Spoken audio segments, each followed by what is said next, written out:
Do you like bards? Do you want to be the all-singing, all-dancing crap of the world? Do you want to know which bard is the most singiest and danciest and crappiest of them all? Well, I don't know if I can necessarily tell you that, but I think I've got a pretty good idea about which bards are the most powerful, the most potent, mechanically speaking at least, in all of D&D, and today I'd like to share that with you. Welcome to D4.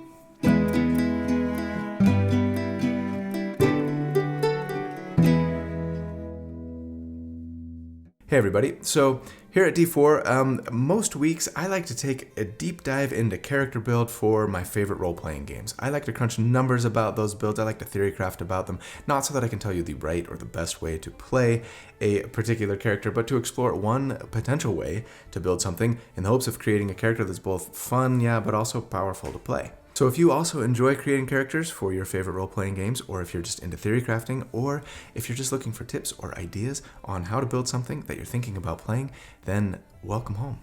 This is where you belong, and I'm really glad you're here, so thanks for watching.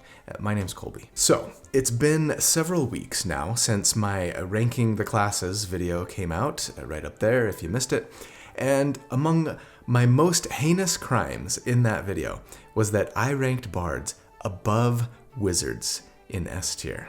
The gall, the audacity. I have had a lot of time to ponder over this sin, and after a lot of pondering and soul searching over the last few weeks, I think I'm ready to finally admit I'm not sorry. Now, to be fair, I still think that wizards are S tier too, and they are among the best classes in all of D&D, no question. And depending on what you're building for, and how your table plays, and what level you're playing at, sure, they might be more powerful than bards. In my mind, the power difference between them is a hair's breadth at most. But I do still feel that, generally speaking, looking at the class as a whole, all 20 levels, even if I'm weighing 1 through 10 a little more heavily, right? Considering all the aspects of what you want a character to be good at, damage, survivability, support, control, utility, if I had to choose between a bard and a wizard as an ally at my game, or between them for what I would want to play, I'd still probably lean ever so slightly towards bard. I would. With the exception of blade singers, of course, the best subclass in the game, always and forever. To be fair, this might change if I knew that the campaign was only going to go to like level 5 or 6.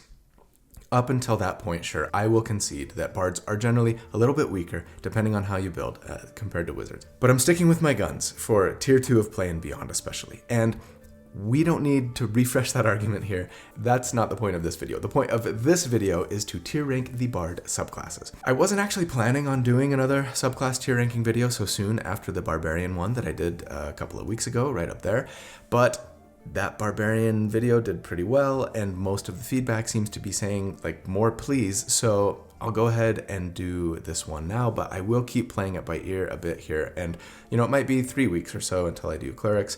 We'll see how this performs and what the feedback's like. So, as a reminder, the way that this is going to work is that I'm going to just start with the base class scores that I originally gave bards for the 5 categories that I scored, and then just see how each of those 5 categories might be adjusted from the subclass features that we get, and then rank the subclasses accordingly. So, every subclass is going to get their own individual score for each of those 5 categories, starting with the base score and then just being adjusted from there based on what the subclass does or doesn't bring to that particular category, right? Based on the scores then, I will rank the bard subclasses against each other first, from S tier to D tier, and then at the end we'll show kind of where they land in the bigger picture when ranked against all other subclasses. And the annoying thing here is that if base bards are S tier, right, then every bard subclass would probably be S, and that seems dumb.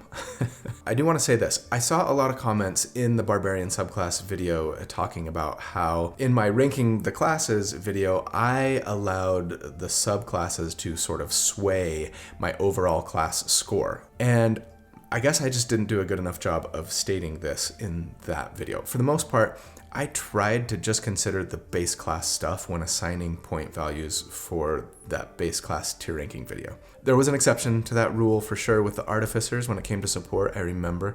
But beyond that, Even if you ever heard me say things like, outside of subclass X, this class doesn't get much by way of, control or whatever. That wasn't me saying, so thanks to that subclass, I'm going to bump this score a little bit higher. It was more like me saying, so I'm going to give them this score for this category, regardless of what their subclass might do. Does that make sense? I'm sure I wasn't perfect in sticking to that myself. There are probably exceptions where I let myself be swayed by a subclass or whatever, but if that happened, it was definitely the exception to what I was trying to do. All of that said, yeah, at the end of the day, these numbers are an attempt by me to remove some of the subjectivity from my rankings, right? But of course, a lot of this is still based on my thoughts and feelings and what I've observed or theorized about, right? None of this is particularly scientific or provable via rigorous peer-reviewed testing and research, so take it all with a grain of salt, of course. Anyways, what I think I'm going to do, starting this video, is just remove the base classes from that overall tier ranking chart at the end. And I'm just going to put some of these Bard subclasses into A and some into S. Otherwise, all Druid, Wizard, Bard, and Paladin subclasses would just be S. And that doesn't feel like a very useful exercise, right? So yeah, scrap the old, if something gets this many points, it means this tier. And we're just going to start making some tweaks and adjustments as I start adding subclasses to this big, huge comparison tier ranking all subclasses chart at the end, okay? What I hope to see at the end then is a fairly even spread across all of the tiers where almost every tier has a similar amount of subclasses, right? Okay, finally. A reminder that I am going to be ranking every official Wizards of the Coast subclass here, including both the old 5e ones that didn't get updated for 5.5 and the 5.5 ones, of course, including new stuff that we've gotten from recent official books to date. Okay, ready to jump in? I proudly present the Bard Board Hot 100, Song of Dice and Fire, Faerun's Best Colleges, The Bard's Score, All the World's a Stage, Bardic Rhapsody, Singin' in the Rank, College Grades, Much Ado About Something. I do love me a good Shakespeare shout out. Thanks, as always, to the fantastic suggestions from Discord. There were just too many good ones to name today, but I think I've got to give it to Fearless Elbow again, who came up with Jack of All Grades, ranking the Bard subclasses. But first, reverse angle shot. I wanted to give you guys an angle of my office that you have yet to see because I wanted to show you my new E7 Pro adjustable standing desk from FlexiSpot, the sponsor for today's video. All right, so most of us know by now that sitting all day is not great for our health, right? It's not great for our joints, for our nerves, and that moving throughout the day, even if that means just standing at your desk part of the time while you're working, has a lot of health benefits. For that reason, I've actually worked with an adjustable standing desk for several years now. I find that it really helps me feel a lot better throughout the day when I can be up and standing and moving a little bit more. But man, my old standing desk was a piece of junk compared to this sweet thing that I got from FlexiSpot today. It was delivered to my door. I put it together pretty quickly. It was basically just screwing in a few things, plugging in some stuff, and voila. Beautiful, isn't it?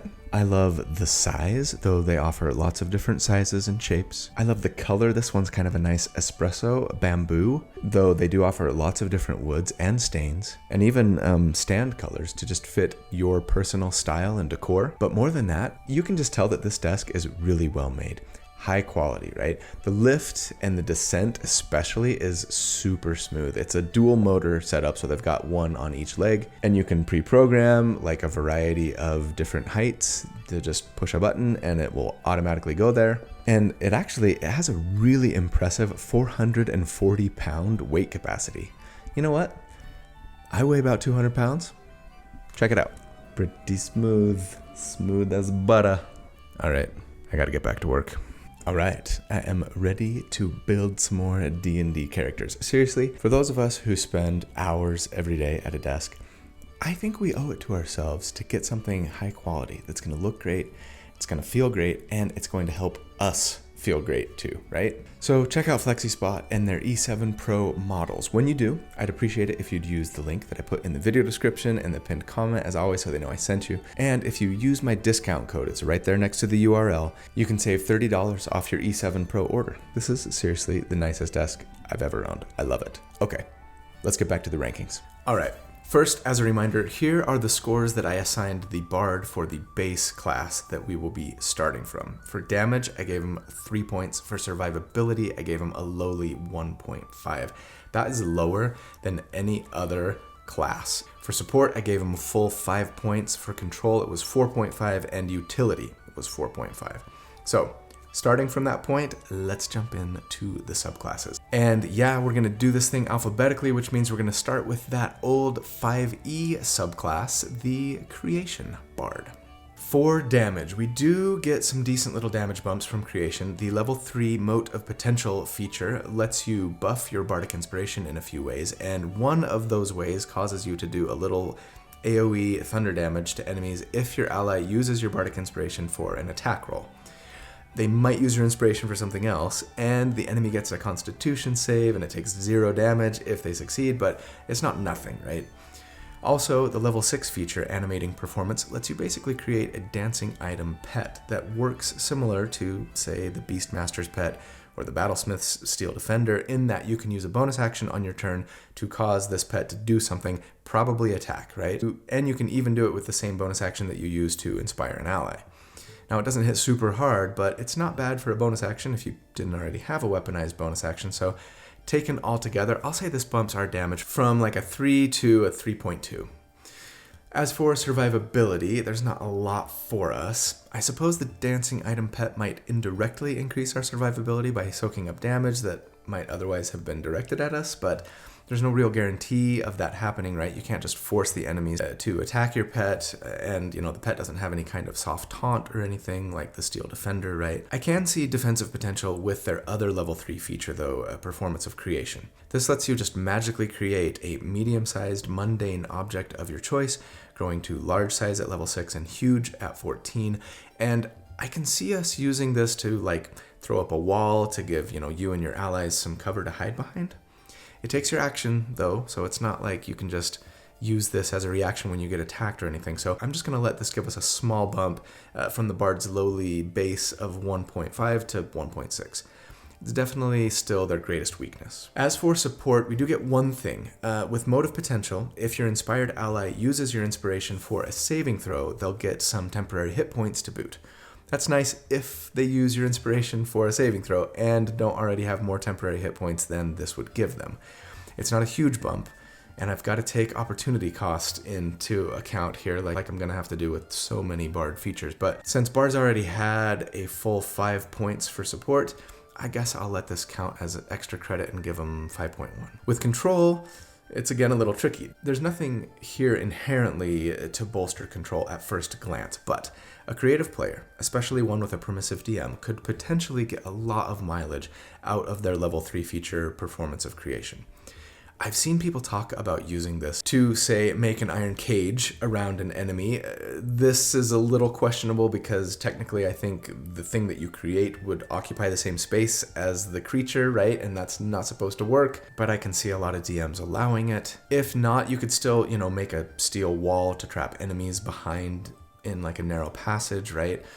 I think Chris, Treant Monk, did a video building around this a couple of years ago, right? That Disney Princess build. That was a fun one. It was good. So yeah, this obviously is going to depend on what you're fighting and where you're fighting, but there's at least some potential here. It does get even better for control with our level 14 feature, Creative Crescendo. This lets us now summon up to 5 objects, though since 4 of them have to be small or tiny, I don't know that it would necessarily increase the control potential a ton with this feature.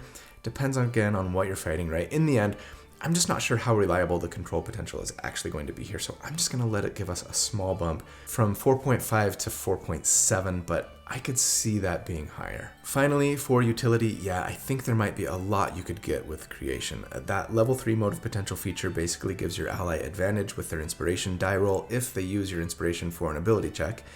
And I kind of feel like the biggest uses for Performance of Creation are going to be utility based.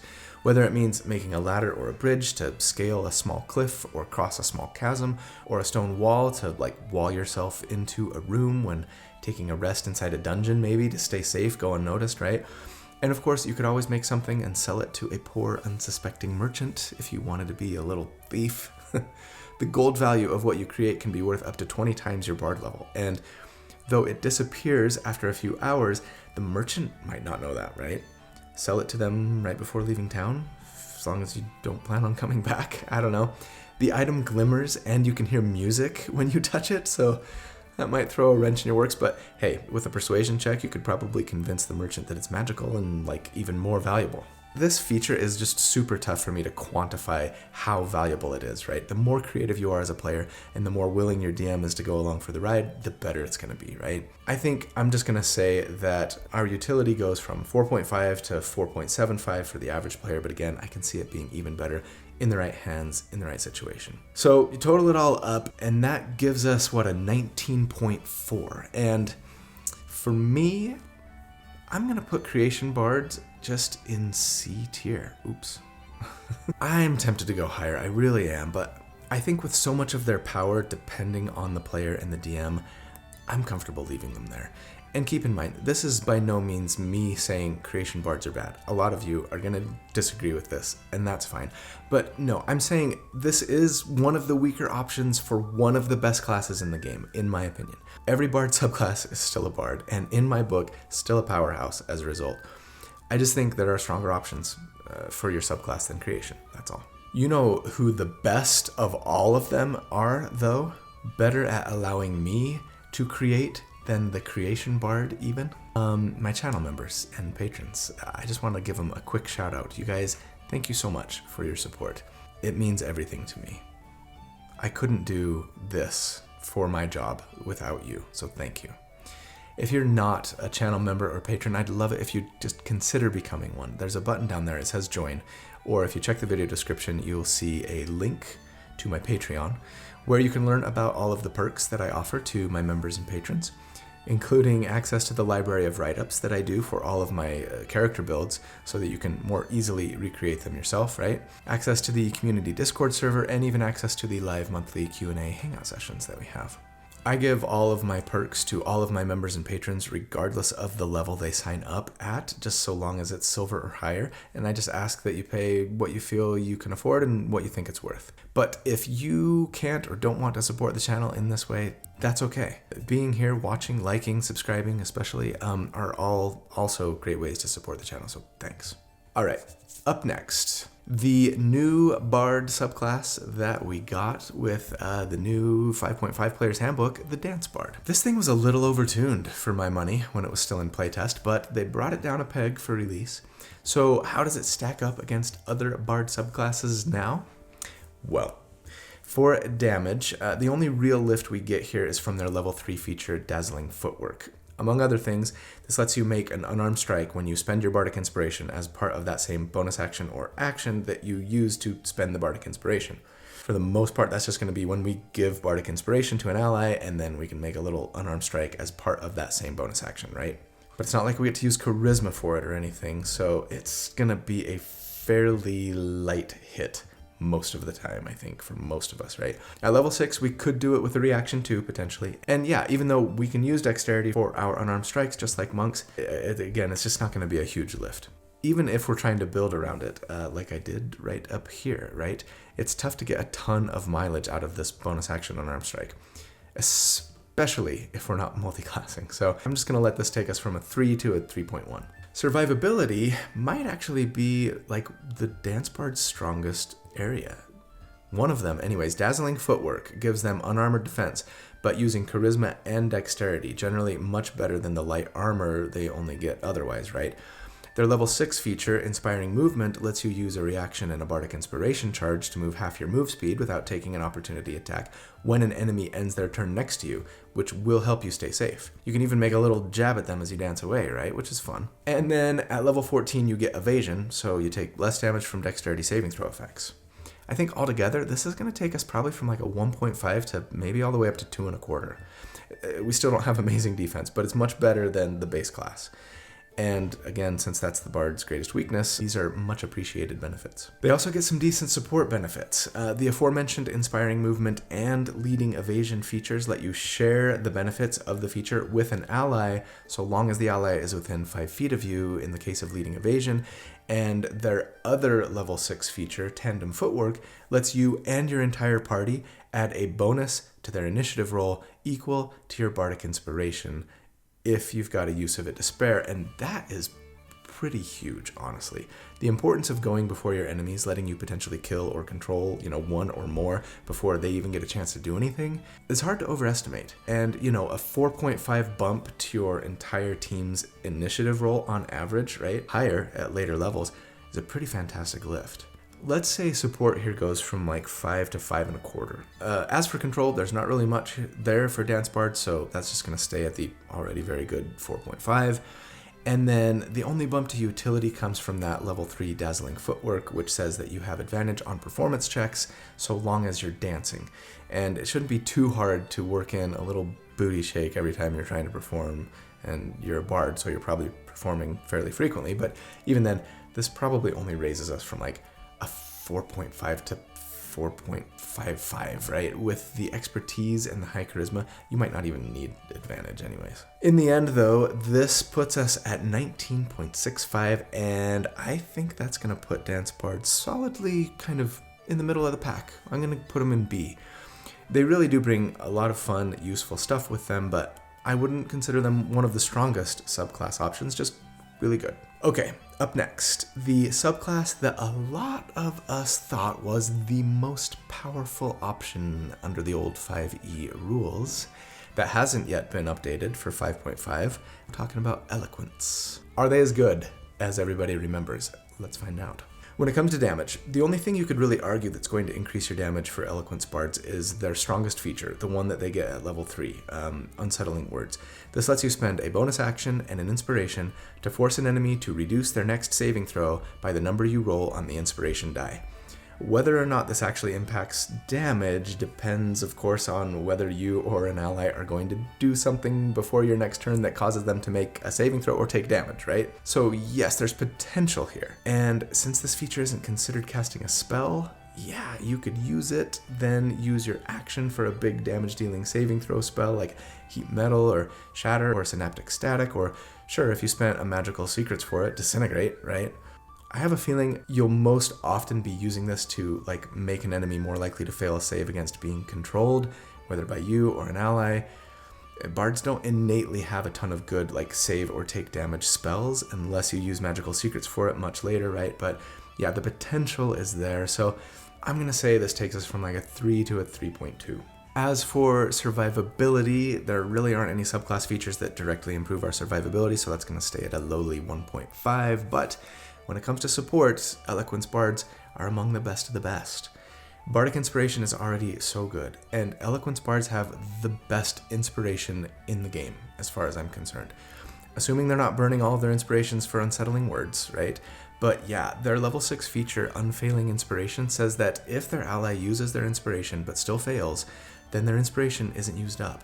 That's fantastic, letting you really stretch those inspiration uses and let you kind of use them both to inspire your allies and to reduce enemy saving throws. Also, their level 14 feature, Infectious Inspiration, says that when your ally succeeds, thanks to your inspiration, you can use your reaction to grant inspiration to a different ally without actually having to burn another use of inspiration, right? Charisma modifier times per day anyways. So yeah, by late game especially, you should have no problem keeping your entire party inspired and still have plenty of uses for Unsettling Words, and that's just awesome. I'm gonna say our support goes from 5 all the way up to 5.3 here, I think. With control, it's similar to damage in that there's potential here for us to be even better controllers via lowering enemy saves with Unsettling Words. But I think we get more of a lift to control with Unsettling Words than we do to damage, like I said, simply because bards have a lot better control spells that require saving throws, right? Sleep, Command, Hold Person and Monster, Dissonant Whispers, Fear, Hypnotic Pattern, Slow, Mass Suggestion, and Magical Secrets for the few that we might be missing. Lowering an enemy save by 4 or 5 or more on average, that's huge. And it will mean that you are going to be more likely to paralyze or incapacitate your enemy more easily than just about any other class or subclass. I'm taking control all the way from 4.5 to 5.25, I think. And yeah, that's even me kind of taking opportunity cost into consideration. You might think that's too much. I think it's about right. Eloquence bards do get a little utility love as well. At level 3, Silver Tongue basically gives us the rogue's reliable talent, but just with persuasion and deception checks, letting anything rolled lower than a 10 just count as a 10. That makes you probably the best party face in game. Yes, I said it. I know you're watching, Chris. And at level 6, Universal Speech basically lets us overcome any and all language barriers, or at least it lets them understand us. It seems kind of weird that it doesn't work both ways, but you could probably still find a way to communicate, or at the very least, tell them to stop killing your friend because you come in peace, or to release you lest they suffer the consequences. Tell them if they don't do as you wish, you'll become angry and use your magic. Anyways, I'm bumping utility here from a 4.5 to like a 4.7. Total it all up then, and we end up with a 19.95. And yeah, to me, this means we have our first S tier bard subclass. Eloquence is just really potent in pretty much any team, or sure, if your team isn't doing much to take advantage of that debuff that you're throwing out to their saves, right? There's plenty that you can do yourself. So it's just an all-around great choice. Up next, we've got the Rockstar subclass Glamour. Truly outrageous. Another strong contender for Best Bard, I think. Let's dive in. For damage, there's not much for Glamour Bards in the way of damage, so we're just going to leave that at the base score of 3. They do get a little love in the survivability department, though. Their level 3 Beguiling Magic feature says that immediately after casting an enchantment or illusion spell, you can cause a creature to make a wisdom save or be charmed or frightened of you. It's limited in use, once per day or more by burning inspirations, but charmed means that the enemy can't try and hurt you at all. That's a pretty nice way to keep yourself safe, at least from that enemy, right? The best defensive feature comes at level 14, though. Unbreakable Majesty says that as a bonus action, we buff ourselves for a minute so that the first time an enemy hits us with an attack on their turn, they have to make a charisma save or they miss instead. They can still attack us again if they have like multi-attack, right? But still, that's potentially one attack per enemy for a whole combat counter that might turn a hit, even a crit, into a miss. And that's pretty dang nice. It comes so late that it's hard to give too much weight to that feature, but I think between the two, we can probably bump our survivability from like 1.5 to 2. We do get a lot of support love as well here with Glamour. At level 3, Mantle of Inspiration gives potentially your entire party some temporary hit points and movement without provoking an opportunity attack at the cost of your inspiration and a bonus action. That'll do really nice things to keep people on their feet. I'm just going to say this takes us from like a 5 to a 5.25. But like the Eloquence Bard, I think Control is where the Glamour Bard shines brightest. Remember, Beguiling Magic says that immediately after casting an enchantment or illusion spell, and lots of the best control spells are enchantment or illusion, right? You can cause a creature to potentially be charmed or frightened of you, and Frighten can be a powerful form of control, keeping an enemy from moving towards you, meaning melee enemies who are out of melee range might be worthless, and even if they're already in melee, they have disadvantage on attacks and ability checks if they're frightened, which is a potent debuff. And then there's the real star of the show, the level 6 Mantle of Majesty. I really tried to build around these two features in my straight bard build a few weeks ago, the Glamour Slammer right up there. Mantle of Majesty lets you basically cast command every turn with a bonus action, though it requires your concentration. Still, especially if you're fighting a lot of melee enemies, which is more often than not the case in D&D, right? If you can be commanding enemies to flee every turn with just a bonus action, you can be shutting them down for a couple of rounds. Every round, a new enemy. And charmed enemies will automatically fail their save against this command. The concentration requirement is a bit of a bummer, only in that it prohibits you from, say, being able to use Hypnotic Pattern on one group and then commanding others, right? Or maybe just commanding those who made their save against your Hypnotic Pattern, yeah. But when coupled with the Frighten or Charm you get from Beguiling Magic, it's just a nice suite of control options that don't cost you much. And one thing to keep in mind, even though Beguiling Magic only triggers when you cast an enchantment or illusion spell with a spell slot, and casting command via Mantle of Majesty specifically doesn't use a spell slot, right? So you don't get the synergy you might hope for there. You could still cast command as a bonus action via Mantle of Majesty and then cast a different spell with your action, potentially, so long as it doesn't require concentration, right? And if that spell is an enchantment or an illusion spell, then you can charm or frighten. And I mean, Command is an enchantment spell that usually doesn't require concentration, right? Dissonant Whispers as well. If you have the spell slots to burn, you could be commanding one enemy with your bonus action, a second with your action, and a spell slot, right? And then frightening a third. And that action command could be upcast to affect more targets. So yeah, there's a lot of control shenanigans you could get up to here. Altogether, I think we're even a little bit better of a controller than Eloquence Bard, so I'm giving Glamour a 5.4 for control. There's not a lot of additional utility benefits that they get, though. I guess we could give them a smidgen of a bump thanks to always having Charm Person prepared for free. And maybe since they can charm someone when they cast an illusion or enchantment spell with a spell slot. Charming people out of combat has its use. But yeah, this is a limited and specific use and not something you'd want to burn resources on all that often. So I'm just going to say like 4.6 instead of 4.5. Total it all up, though, and we end up with a 20.25. And yeah, that's going to mean Glamour is S tier, and I'm going to put him ahead of Eloquence even. There's a lot of people that will disagree with me on that. I mean, they're both very good. I just think Glamour's maybe a teeny bit better.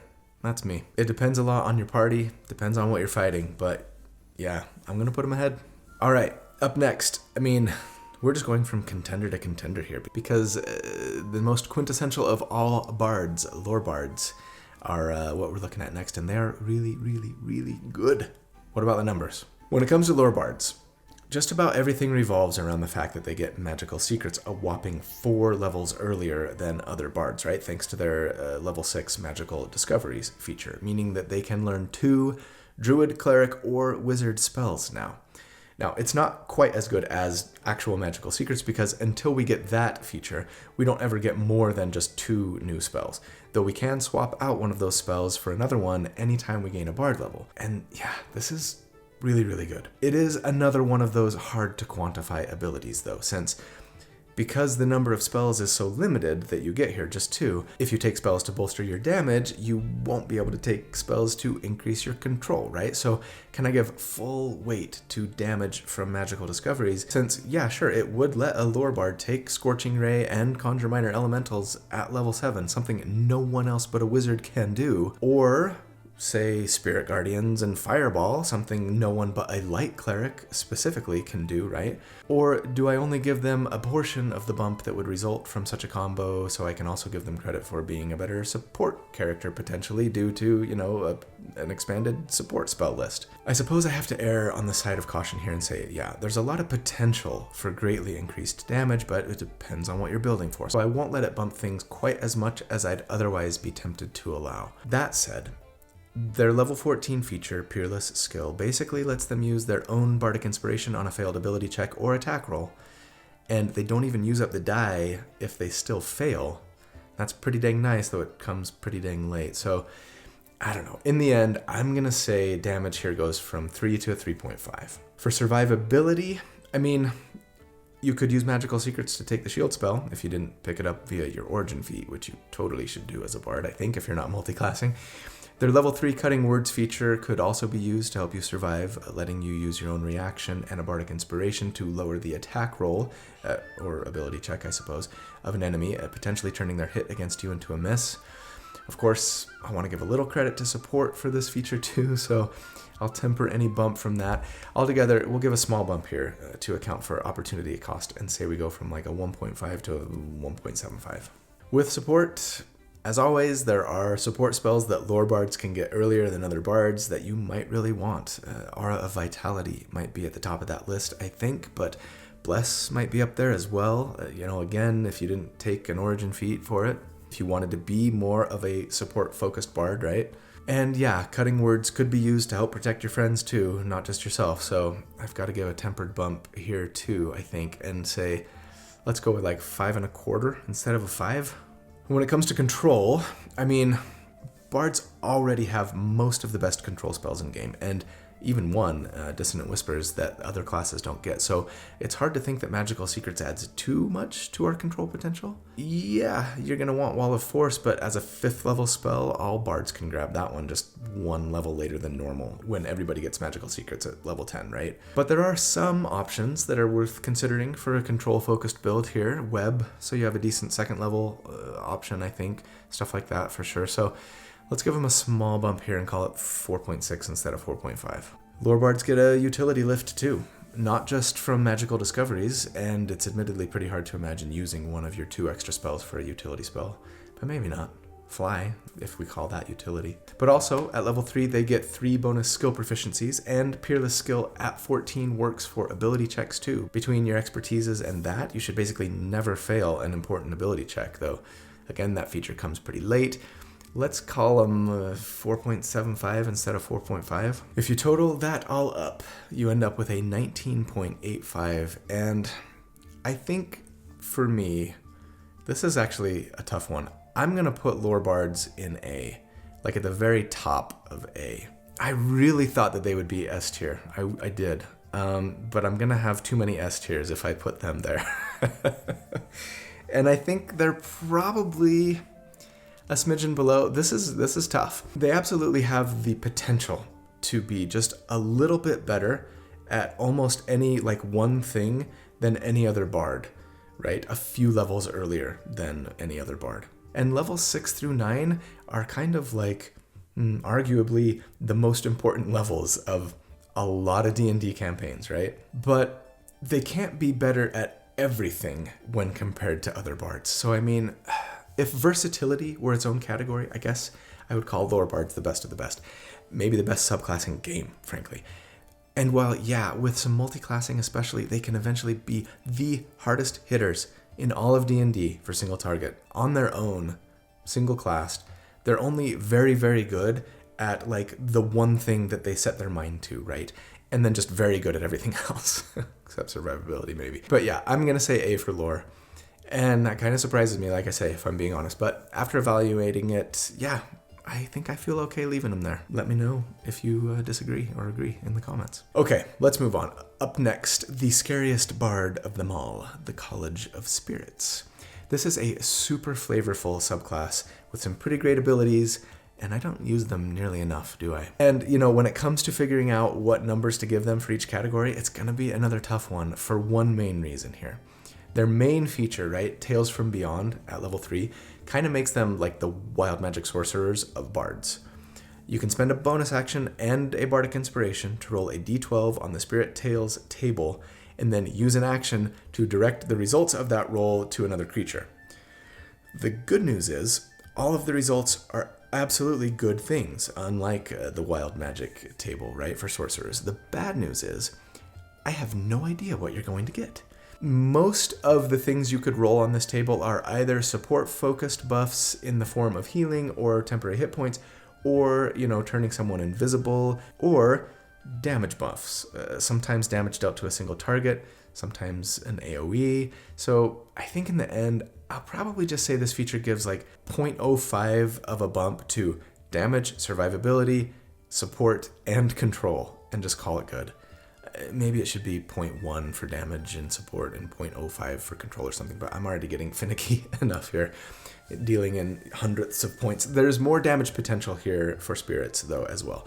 Their level 3 feature, Spiritual Focus, lets you do an extra d6 of damage with spells once you hit level 6. That's nice, though it's a little odd that they make you wait for it until 6, I think. But this is especially a nice bump for AoE spells, right? Since you generally only roll damage for those once, so it would be a bump to kind of every target. So that's a decent little bump. And then also, at level 6, you get Spirit Session. Here's another difficult one to quantify since it kind of works like Lorebard's magical discoveries.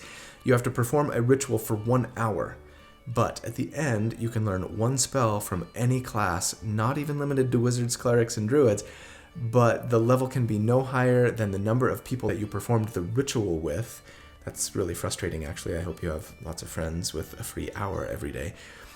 It has to be of a level you can cast. It only lasts until you start a long rest, and then you got to do it again, and it can only be a divination or necromancy spell. Oof. That is complicated. So, okay, yeah, sure. There might be a damage-focused spell you would want here. Hunter's Mark at early levels, maybe? Wrathful Smite? Spirit Shroud? Animate Dead for a skeleton companion? So, yeah, hard to know how much weight to give this ability, but if we want to account for all that it can potentially do, we probably have to temper it just to keep things simple. Maybe I'll do something similar and say the ability is going to just give like a 0.05 to damage, survivability. There are things like false life that are nice in there. A support, there are some options like death armor, wither and bloom. It's not a great spell, but life transference, etc. And utility. Most of the divination spells are utility focused, right? Again, this might be an imperfect way to do this here, but it's a close enough approximation to the power that could come from the ability, I think, depending on what you use it for. Like, it's probably worth more than 0.05 for damage if you're getting a big benefit from Spirit Shroud, for example. But then it's worth nothing in the other categories, you know what I mean? In the end, then, I think we give damage a bump from 3 to 3.25. They get a little extra from that d6 of damage from spells, right? And then survivability just goes from 1.5 to 1.6. Support goes from 5 to 5.25, since they can also add the d6 from spiritual focus to healing done, not just damage done with spells. It's not a lot, but it's something. And then a control bump from 4.5 to 4.6.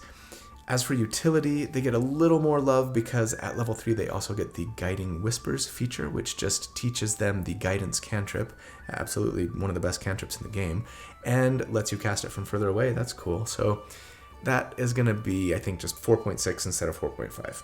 I wasn't giving utility a bump from the Spirit Tales table.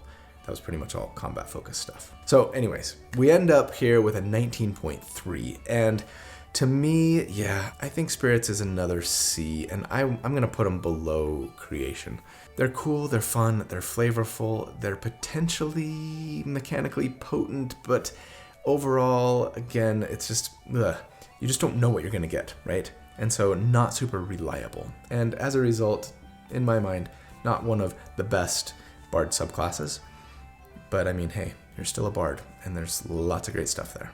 Up next, I used to be the best Bard Gish until they updated the Valor Bard for 5.5. Yeah, we're talking about the College of Swords. I miss Swords Bards. Though I will admit that once Swords Bards came along, Valor kind of became worthless by comparison. I sort of wish they would just combine Swords Bards with Valor, if I'm being honest.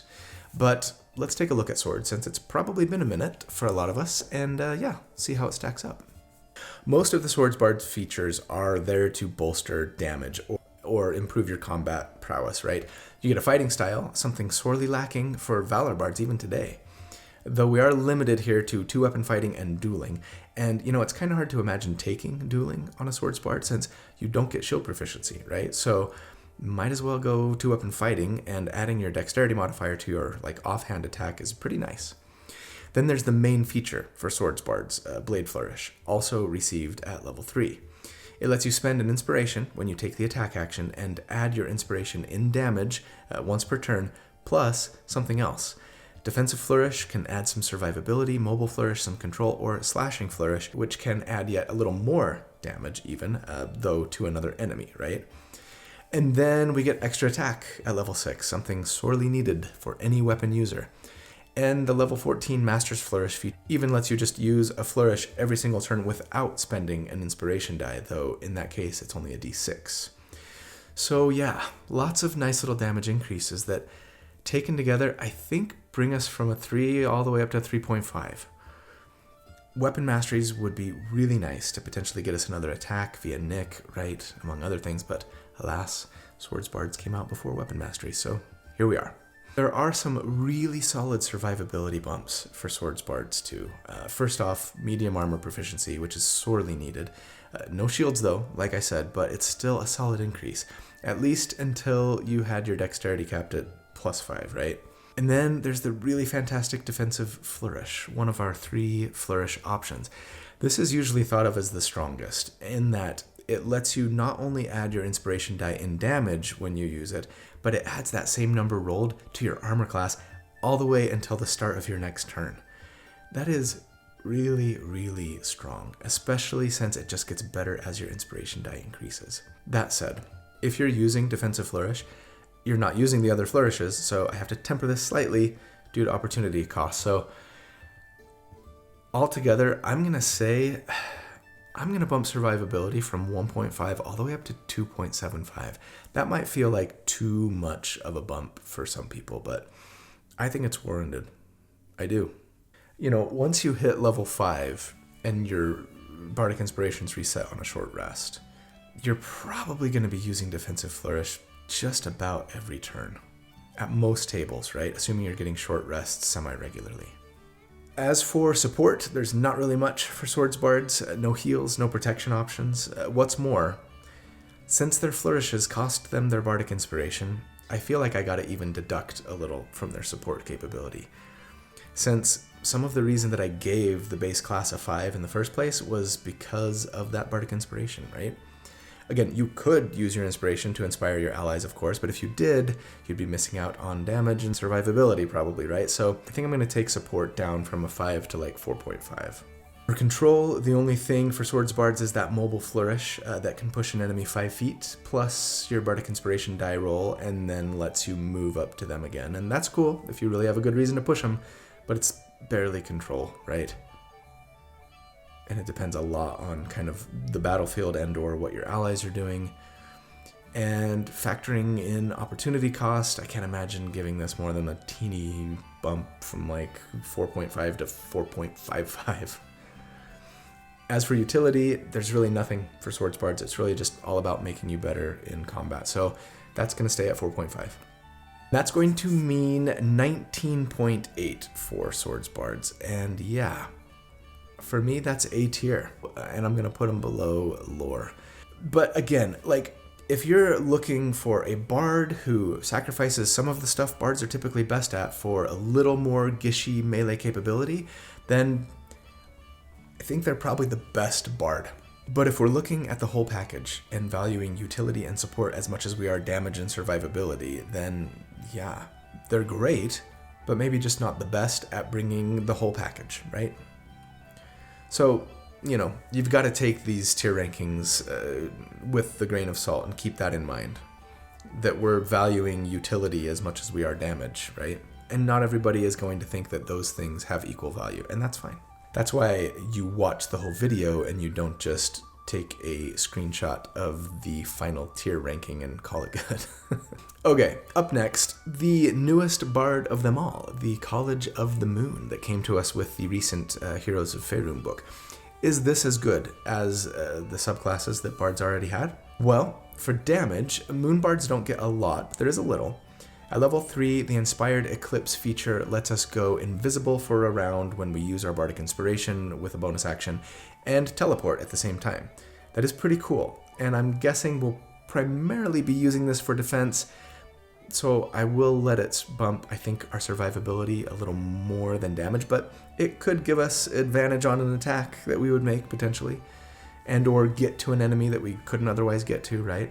Better than this is the Blessings of Moonlight feature at level 6, which teaches us the Moonbeam spell, which is a nice damage-dealing spell that we typically don't get as a bard before Magical Secrets anyways. I don't know that you'd necessarily want to be casting this spell all of the time, but I think I've got to give a small bump for both of these features combined. And maybe we go from a 3 to just like a 3.15. Am I getting too minuscule here? Maybe. The bump to survivability is a little better, I think, since yes, invisibility and teleportation can do wonders to help you stay safe. And we could potentially enjoy some additional healing that technically could be applied to ourselves. The Lunar Vitality feature at level 3 says that when we restore hit points with a spell, we can use our Bardic Inspiration and then add the Inspiration die to the amount that we heal. I personally wouldn't recommend doing that very often, since the spell itself is going to be doing most of the healing, right? A Cure Wounds at the first level is 2d8 plus our Charisma modifier, so adding one more d6 or d8 to the healing is like, you really want to use an inspiration for that? But the potential is there. And at level 14, you can just use a d6 for extra healing instead of spending the inspiration.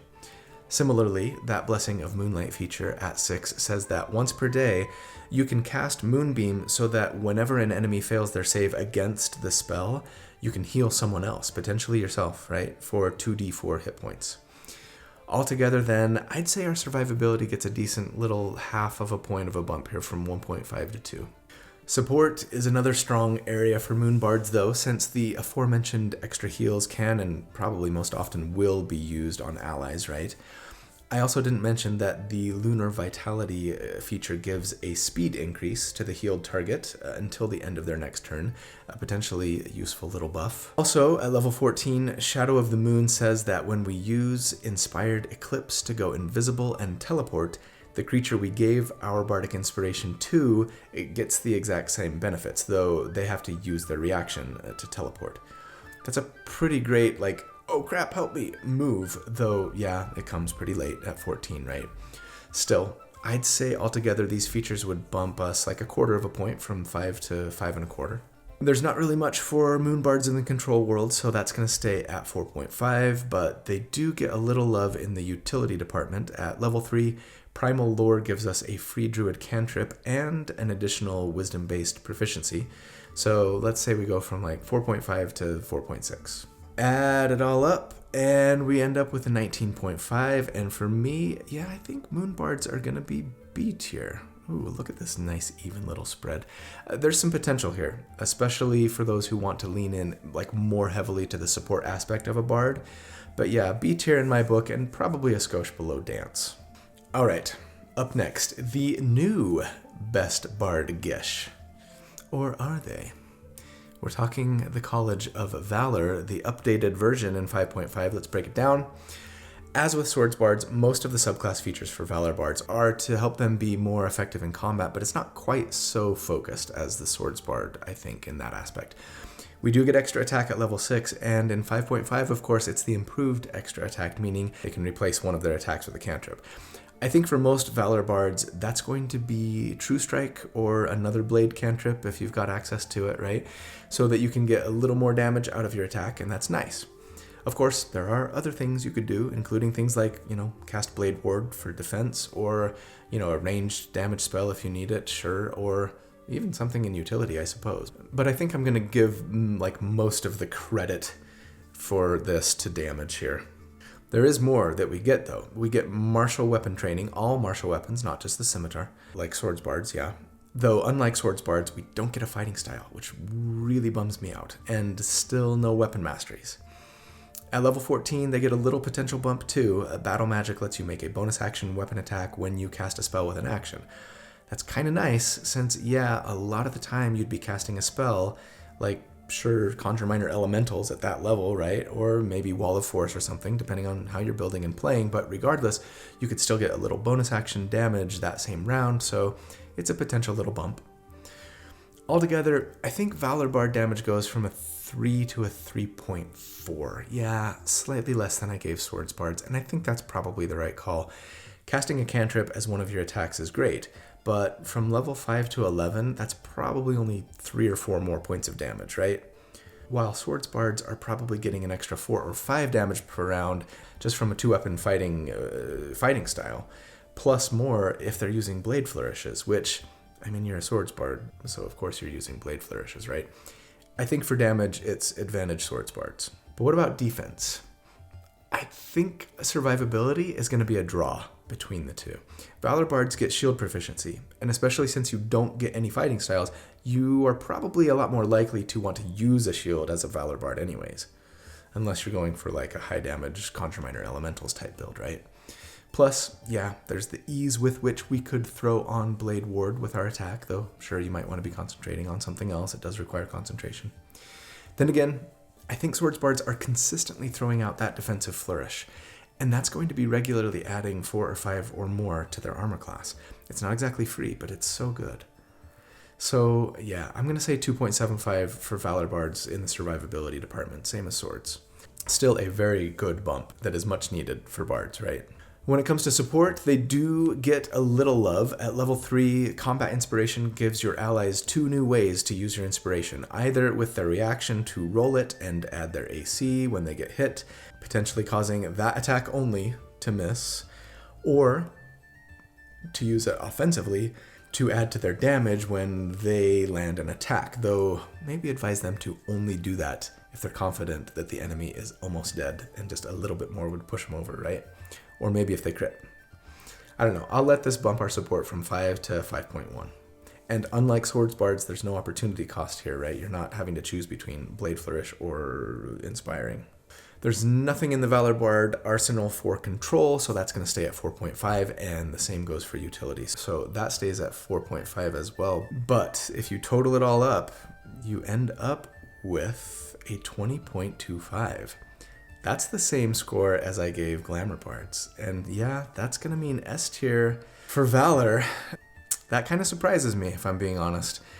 I think I'm going to put them here between Glamour and Eloquence. Do I think Valor Bards are the best bard in the game? Not necessarily. Depends on what you're looking for. Again, if I wanted to lean more into the sword aspect of a spell sword, I'd probably prefer the Swords Bard, like I said. But again, if we're talking the whole package, the greater versatility, the ability to do better damage while not really giving up your support potential, and in fact even adding to it, right? Better survivability than just about any other bard, then yeah, I think Valor Bard is the stronger option when compared to swords. Though yeah, I am going to put them just below Glamour. I do think Glamour overall is just a little more potent, but Valor is very, very good. And they have fewer weaknesses than most bards, I think. And yeah, Valor and Swords, I mean, these are subclasses that just really benefit a ton from multiclassing, right? I mean, arguably just about any subclass would, but maybe more than most. Let's move on. Last but not least, or maybe it is least, my most oft-dipped bard subclass for 5e builds, I think. Is that right? I'm going to need to double check the table of contents, which I link to in every video description. If you're trying to find out, have you ever done a build for blah, blah, blah? Check the table of contents. Anyways, Whispers was definitely one of my favorites to dip into, both for the mechanics and the flavor. Yeah, this is the Liliana Dragon Age subclass, right? The College of Whispers. Damage is the main thing that I dipped into Whispers for, and yeah, their Psychic Blades feature at level 3 is pretty great. It lets you spend an inspiration when you land a weapon attack to do extra damage, sort of like a mini smite.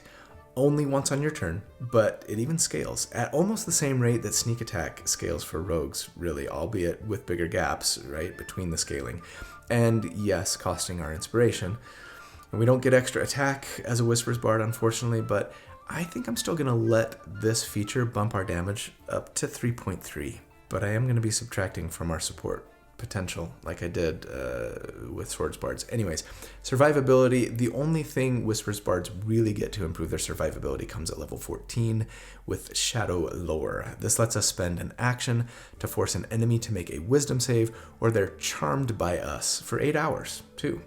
Or until we or an ally hurt them, basically. Remember, charmed enemies can't hurt us, and that's nice, but this comes super late, so I think I'm just going from like 1.5 to 1.6 here. For support, we don't get any additional support features, and I'm gonna deduct half a point here, since if we're using our inspiration for damage, we're not using it to help our friends, right? So yeah, 4.5 for support, and some might argue that that's generous.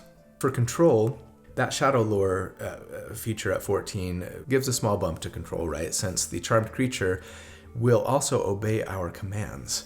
Alas, they won't fight for us or risk their life for us, but they still might just like flee the battle. That's awesome. But again, it comes super late. So let's just say 4.6 instead of 4.5. And then, utility. Utility is honestly where I think the Whispers Bard shines the brightest. At level 3, their Words of Terror feature lets you potentially frighten a creature. But you have to talk to them for a minute, so it's not really usable in combat, right? Potentially before combat begins, I suppose, if the villain can let you monologue instead of them. You're stealing my monologue. But the frightened condition ends when they or their allies get hurt. So yeah, this is primarily a way for you to just reduce the ability checks of someone outside of combat. But then there's the level 6 Mantle of Whispers that lets you basically disguise yourself as someone who has died near you for an entire hour. What's more, you even gain information that creature knew. Not their darkest secrets necessarily, but there's still potentially a lot of use there. To be fair, these bits of utility aren't going to come up all the time at most tables, but when they do, they'll be pretty dang potent. Mantle of Whispers at least, I think. So I think between the two of them, I'm going to let this bump utility from like 4.5 to 5. That might be overly generous, but regardless, if you total them all up, we end up with just a 19. Which, yeah, I guess I did save the worst for last here, because Whispers Bard is going to be my only D tier subclass. What? Your most oft-used subclass is D tier? What is wrong with you? I've dipped into Whispers a ton because I often build characters for damage, and they are just an easy source of damage for, charisma-based characters, right? And or someone who's just looking for a way to give themselves a nice once-per-turn bump, who also could benefit from spells and expertise, etc., right? I am absolutely not saying that Whispers Bards are terrible, but they might just be more specialized than any other subclass, right? Especially great in maybe a heisty urban campaign with lots of infiltration and subterfuge, but outside of that, they just don't bring a lot to the table other than maybe as a dip for another class who already has extra attack or something, especially paladins. The extra damage from Psychic Blades is nice, but it's expensive, and you still don't get extra attack as a Whispers Bard, so the subclass is fairly limited in what they can bring damage-wise. Especially if we're talking single class builds, right? Which is kind of how I'm thinking about these tier rankings. So that's a wrap on the Bard subclasses. Let's take a look at kind of the overall subclass comparison. And this then is the updated sort of, master comparison as far as I've got it today, right now. And I'm going to reserve the right to change my mind on this as we go, but yeah, for now, I think this is kind of how I'm feeling about things. With the Bards, you've got, a few really standout options, and everybody else is kind of A tier. And then with Barbarians, some standout options, and everything else is C. Am I saying that, the worst Bard is better than the best Barbarian? I mean, kinda. But again, not to beat a dead horse here, but it depends. What are you building for? What are you looking at? What do you consider to be powerful? If you want somebody who can do damage, but also bring some nice support and control and utility, then yeah, Whispers Bards are maybe a little bit more of a complete package than even a World Tree Barbarian. I think, sure. But there's absolutely a place for a World Tree Barbarian, right? Or a Giant Barbarian, or sure, even a Battle Rager. And I mean, if you've got an entire party of Whispers Bards, actually, that might be pretty cool. I don't know how well it will work. You might TPK. Could be really fun in an urban, heisty infiltration type setting, no question. I'll be honest, I struggled a lot more with scoring and ranking these than I did with Barbarians. Probably no surprise that the more straightforward I hit stuff class was easier to quantify, right? There are just a lot more moving pieces with Bards, I think, and it was especially hard to know just how much to credit a feature that might give you lots of options for how to use it when each different option might add like damage or survivability or support depending on how it was used, etc. But then, if you use it for that, you're not going to be using it for that, right? In the end, I'm just going to reiterate that, yeah, I kind of use these numbers more as a guide for myself, and I'm often going back and revising the score I give for a certain thing after comparing it to a different subclass, nudging something up here and down there to kind of more accurately represent how much real power a feature might bring. But despite the potential subjectivity that inherently introduces, after revising and rethinking and reevaluating over and over for a couple of hours, I feel good about where the list ended up. There were some surprises in there for me, for sure. Whispers, Lore, Swords, and Valor, probably chief among them.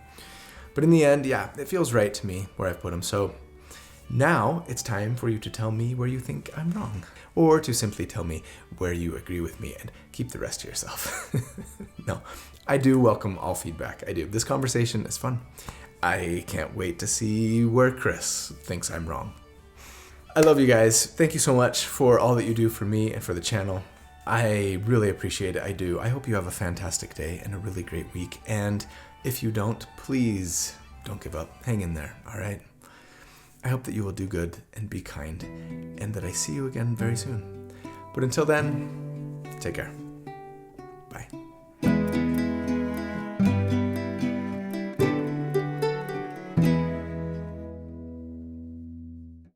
Here now, all too soon the day, wish the world to fall and alter our tomorrow. I should know heaven has her way, each one given memories to own. I just got back from a spring break trip with my wife and my girls. Sorry, Knox. Spring breaks, college kids are off with the other kids. Anyways, we went to the Redwoods, hence the new T-shirt. And it was amazing. One of my favorite places in the world. And every time that I'm there, I just feel like I gotta listen to Enya. There's something about, there's like this mysterious kind of mystical, magical feel to the place that, to me, both makes me want to like listen to and sing Enya, but also it feels more like an actual D&D setting, like a campaign would be so perfectly well suited for like this setting more than anywhere else in the world, to me. Right up there with like Ireland and you know, old castles in Europe and stuff like that. I love it so much. Anyways, and yeah, I do. Well, don't say that actually. Just keep going. And then just see how each of those five, and then just see how each of the, there are some the bardboard hot one,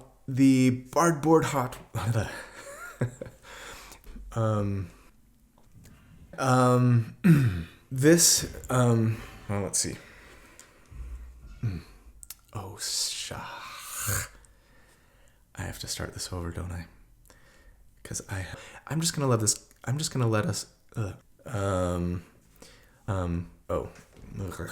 Just from a two-weapon master says that when we,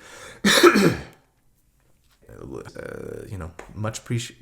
I think control is where the glamour bard shines brightest. Ooh.